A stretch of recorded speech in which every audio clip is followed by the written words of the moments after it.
إن الذين آمنوا والذين هادوا والنصارى والصابئين من آمن بالله واليوم الآخر وعمل صالحا فلهم أجرهم عند ربهم ولا خوف عليهم ولا هم يحزنون۔ یقین جانو کہ نبی عربی کو ماننے والے ہوں یا یہودی، عیسائی ہوں یا صابی، جو بھی اللہ اور روز آخر پر ایمان لائے گا اور نیک عمل کرے گا، اس کا اجر اس کے رب کے پاس ہے اور اس کے لیے کسی خوف اور رنج کا موقع نہیں ہے۔ سلسلہ عبارت کو پیش نظر رکھنے سے یہ بات خود بخود واضح ہو جاتی ہے کہ یہاں ایمان اور اعمال صالحہ کی تفصیلات بیان کرنا مقصود نہیں ہے کہ کن کن باتوں کو آدمی مانے اور کیا کیا اعمال کرے تو خدا کے ہاں اجر کا مستحق ہو۔ یہ چیزیں اپنے اپنے موقع پر تفصیل کے ساتھ آئیں گی۔ یہاں تو یہودیوں کے اس ذوم باطل کی تردید مقصود ہے کہ وہ صرف یہودی گروہ کو نجات کا اجارہ دار سمجھتے تھے۔ وہ اس خیال خام میں مبتلا تھے کہ ان کے گروہ سے اللہ کا کوئی خاص رشتہ ہے جو دوسرے انسانوں سے نہیں ہے، لہذا جو ان کے گروہ سے تعلق رکھتا ہے وہ خواہ اعمال اور عقائد کے لحاظ سے کیسا ہی ہو، بہرحال نجات اس کے لیے مقدر ہے، اور باقی تمام انسان جو ان کے گروہ سے باہر ہیں وہ صرف جہنم کا ایندھن بننے کے لیے پیدا ہوئے ہیں۔ اس غلط فہمی کو دور کرنے کے لیے فرمایا جا رہا ہے کہ اللہ کے ہاں اصل چیز تمہاری یہ گروہ بندیاں نہیں ہیں، بلکہ وہاں جو کچھ اعتبار ہے وہ ایمان اور عمل صالح کا ہے۔ جو انسان بھی یہ چیز لے کر حاضر ہوگا وہ اپنے رب سے اپنا اجر پائے گا۔ خدا کے ہاں فیصلہ آدمی کی صفات پر ہوگا، نہ کہ تمہاری مردم شماری کے رجسٹروں پر۔ وَإِذْ أَخَذْنَا مِيثَاقَكُمْ وَرَفَعْنَا فَوْقَكُمُ الطُّورَ خُذُوا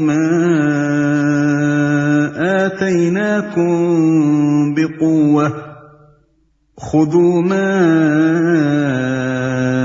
آتَيْنَاكُمْ بِقُوَّةٍ وَاذْكُرُوا مَا فِيهِ لَعَلَّكُمْ تَتَّقُونَ۔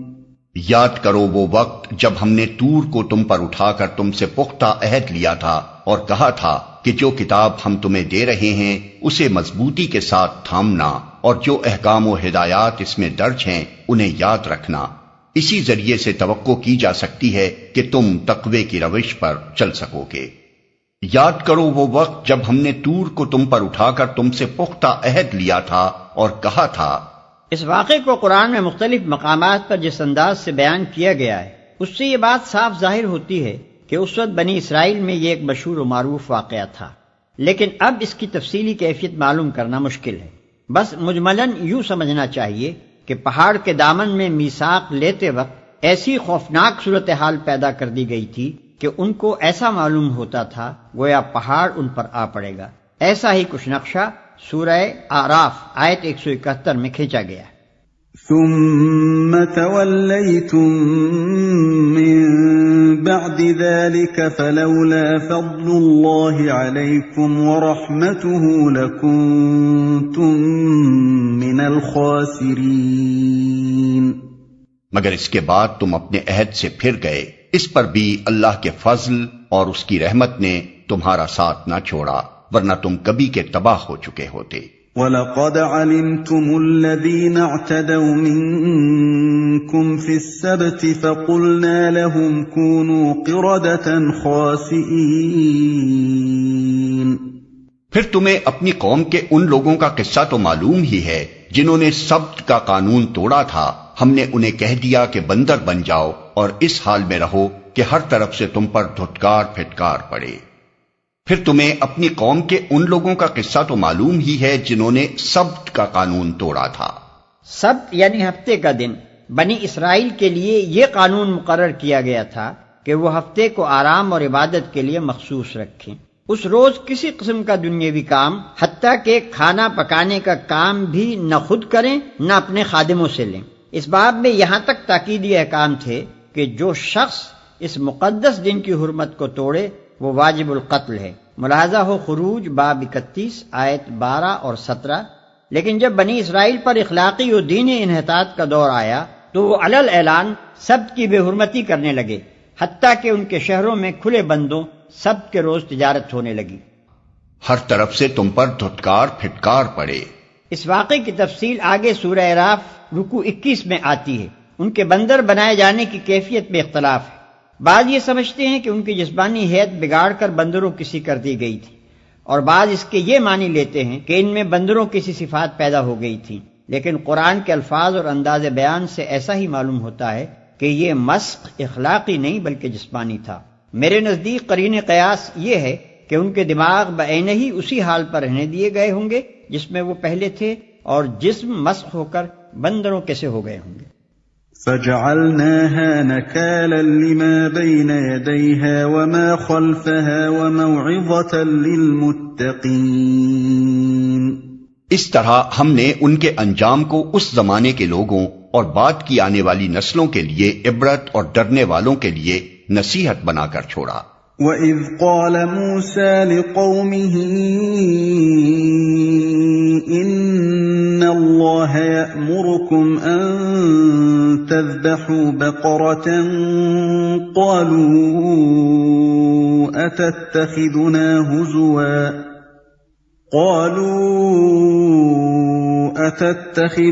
هُزُوًا قَالَ أَعُوذُ بِاللَّهِ أَنْ أَكُونَ مِنَ الْجَاهِلِينَ۔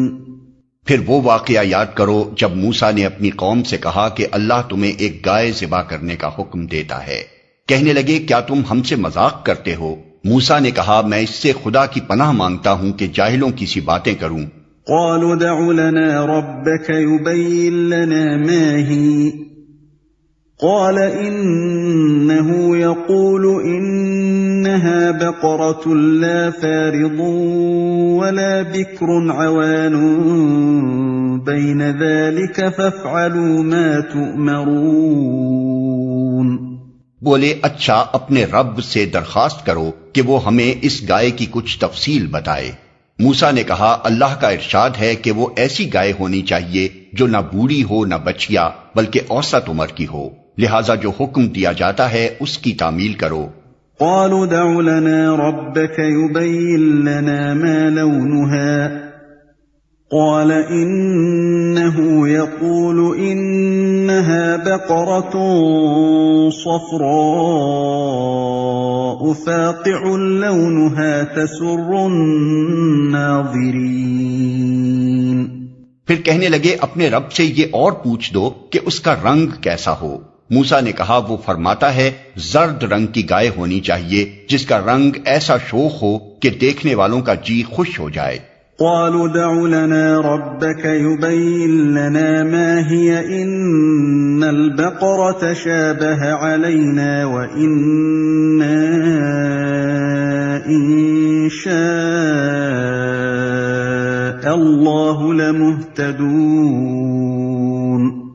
پھر بولے اپنے رب سے صاف صاف پوچھ کر بتاؤ کیسی گائے مطلوب ہے، ہمیں اس کی تعیین میں اشتباہ ہو گیا ہے، اللہ نے چاہا تو ہم اس کا پتہ پا لیں گے۔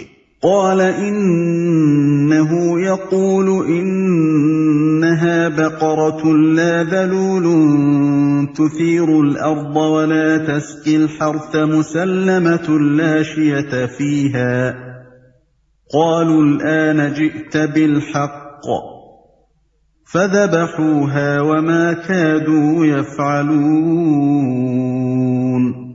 موسیٰ نے جواب دیا اللہ کہتا ہے وہ ایسی گائے ہے جس سے خدمت نہیں لی جاتی، نہ زمین جوتتی ہے نہ پانی کھینچتی ہے، صحیح سالم اور بے داغ ہے۔ اس پر وہ پکار اٹھے کہ ہاں اب تم نے ٹھیک پتہ بتایا ہے، پھر انہوں نے اسے ذبح کیا ورنہ وہ ایسا کرتے معلوم نہ ہوتے تھے۔